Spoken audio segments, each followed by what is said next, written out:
Natalie, I guess let's start at the beginning with this and tell me how the idea for this book came about. Well, I think there are many factors that came together. We went through a recession, and I think a lot of us have always been drinking wine on a budget. We don't have $100 to slap down for a bottle. So I thought at first, will I write about the world's greatest wines? Yeah, and all 7 of us could get together for a book club and explore that book, or will I, then my mind turned to, let's write about bargain wines, something that everyone can relate to. I think we have a budget, but we don't want to give up great taste. So it was the search for those kind of wines. Where are they and how can we find them? I think that we all struggle with the price of wine at some point or another. Most of us do anyway, and it's difficult to put a value on something that's as ephemeral as what's in a bottle that can change from brand to brand, even from bottle to bottle of the same wine. So how do you go about explaining to us what goes into making a wine and what goes into making up the cost of a wine? Well, there are certain cost factors, of course. So from how expensive is your vineyard land to did you use fancy French barrels to what kind of packaging and design. But I think there is a cutoff point, and call it $30, $50, whatever. And above that, you're paying for intangibles like rarity, a critic's score, collectability. You're paying for what other people want than for what you get. So I was looking in the sweet spot of $10 to $15, maybe $17 for wines that taste twice as expensive as they cost. So there are real cost factors that make it hard, in my opinion, to find a lot of wines under the $10 mark. But I think in that range, you can find lots that over-deliver from a variety of regions for different reasons. Give me some of those reasons. Sure. Okay, if we start with one insider tip to finding bargain wines is going to a less fashionable region of a country well known for wine. So if you go to France, you go to southern France, like the Languedoc or Provence for their dry rosés. In Italy, instead of Piedmont and Tuscany, which are very expensive, go down to Sicily. And some of these winemaking regions in the southern parts of these countries have been making wine for hundreds of years, but they're revitalizing their image, they're modernizing their style, but they're offering amazing value. At the same time, twinned with that tip is go for less fashionable grapes. So Cabernet and Chardonnay, you're going to pay up. Those are brand name grapes wherever they're grown. But if you go with Sicily's Nero d'Avola, which is a mouthful to say, or even Chile's Carmenere instead of Merlot, you will pay less because not everybody is familiar with that, and they're trying to make inroads into the market as a result.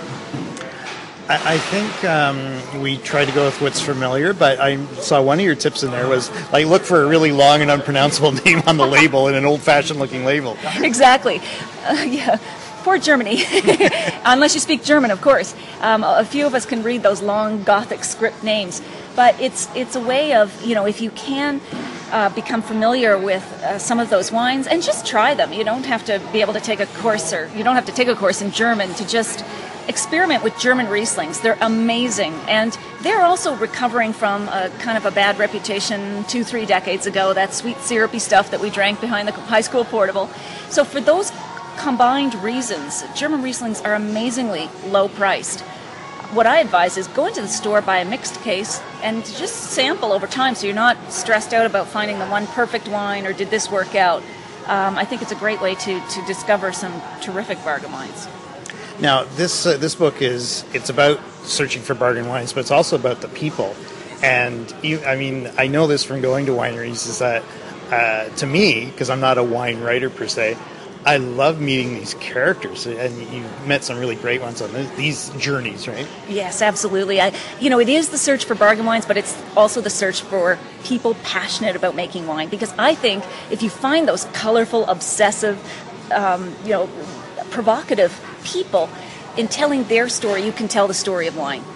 And so that's what I did. So in Australia, I met up with Wolf Blass. He's not a brand character like Duncan Hines. He's real. And, no marketing team could ever invent him. He's just, a soundbite a minute. But, he challenges us to think about how we think about wine and Australian Shiraz. And he makes terrific wine at very reasonable prices. But I think it's more interesting to talk about him and sort of learn about wine that way than just to sit down with 30 of his wines and give you the tasting notes, which would bore me personally. I want to talk about Canadian wines a bit, and Canada makes some really good wines now, but also I'm going into our liquor stores, especially in British Columbia, and I'm seeing $30, $50 bottles of Canadian wine, and I know I can spend equal amount of money on an imported wine and get something that's as good as or quite a bit better. So how much does our kind of government structure lend us to having wines that what I think are too high in price? Well, certainly, the taxes we have on all of our wines, but including and especially our own wines, are a deterrent.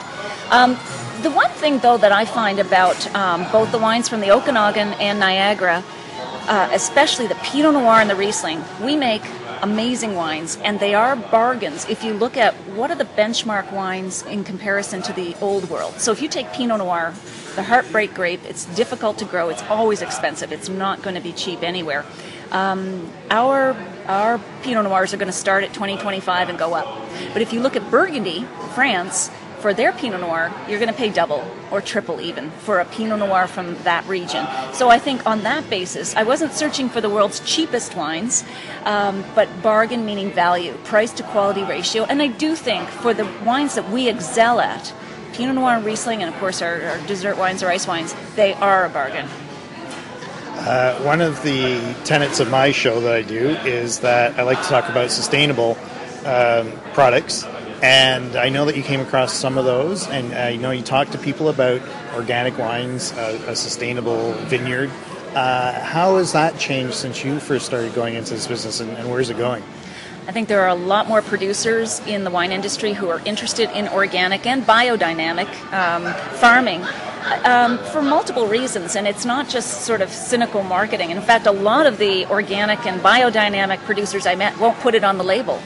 And because they're concerned that some consumers might still think that means the wine isn't going to keep or it's not as good, but that is changing. The other big reason why they want to produce these organic and biodynamic wines is that I think, of course, there's the environmental impact, which is obvious and important, but there's also the careful attention to the process that is required. And that's what you want in wine. You want someone paying attention to how are these vines going to thrive without a lot of chemical help. And to me, if someone is paying close attention to the process, to the way they're growing the vines, the way they're making the wine, because they're trying to achieve organic or biodynamic standards, that's going to result in increased quality, like the odds are that it will. Well, and that's the way it was done back in the beginning, right? Exactly. They didn't have the chemicals to put on the vines. Exactly. I mean, it's the most natural way to go. And, winemaking is fancied up farming. That's all it is, right? We think about the wine culture as being very glamorous, and yes, there's a label on the bottle, whereas maybe there isn't on a tomato, but still, when you get right down to it, winemaking is farming. And when they are getting into the principles of organic and biodynamic farming, I think that's a good thing. Just to change directions a bit, I noticed that this book is available as an ebook, but also in the hard copy, you say, go to these places. There is so much more to this book than just what's sitting in my bag right now. Exactly. Well, I think this is a big difference from when my first book came out back in 2006. I mean, there's Twitter, there's Facebook, the web is such a strong presence now that we really tried to marry the book to my own website and other websites. So because my publisher isn't willing to publish the book monthly and the wines go in and out of the stores monthly, what I've done is direct people to the wine recommendations that I do weekly on my website at nataliemclean.com, but also other resources that are out there that can help you learn more about wines in other regions. And I think that's what's changing about the way we learn about wine. So yes, there's still a place for a book, but on Twitter alone, it's the Wine Channel. I just exchange wine recommendations with people all day. And I think people coming into the wine world and wanting to learn about wine, there's so many resources. And so that tight coupling between the old print world and the online world is a natural one. it can be overwhelming. I mean, how do you keep up with it all? Because there's another new wine every day. Yes. New wine, one new wine every day? No, many new wines every day. Exactly. That is why we have wine critics and not orange juice critics, because there are 1 million producers worldwide of wine. Their wines change every year, unlike a book you read 8 years ago. It's still going to be basically the same book. And each of them producing 5 to 20 different types of wines. The choice is overwhelming, but that's also what can make it exciting. And I think that's why people are gravitating toward online, because they want personal referrals. They don't want to stand in a liquor store and look at 1,000 bottles and think, do I like Castle in the Middle Distance, Fluffy Squirrel, whatever. They want to hear from somebody on Twitter, on Facebook, from a website. Narrow it down for me. Help me decide. Give me just a quick shopping list, which is what I try to do on my website, is like, here are 10 great wines to go with steak or roast chicken or whatever. Or, here are the wines that you read about in the book that are just coming into the stores now. So go get them. And photos and everything, though, from the book, or from the topic material, are online as opposed to being in the book. Exactly.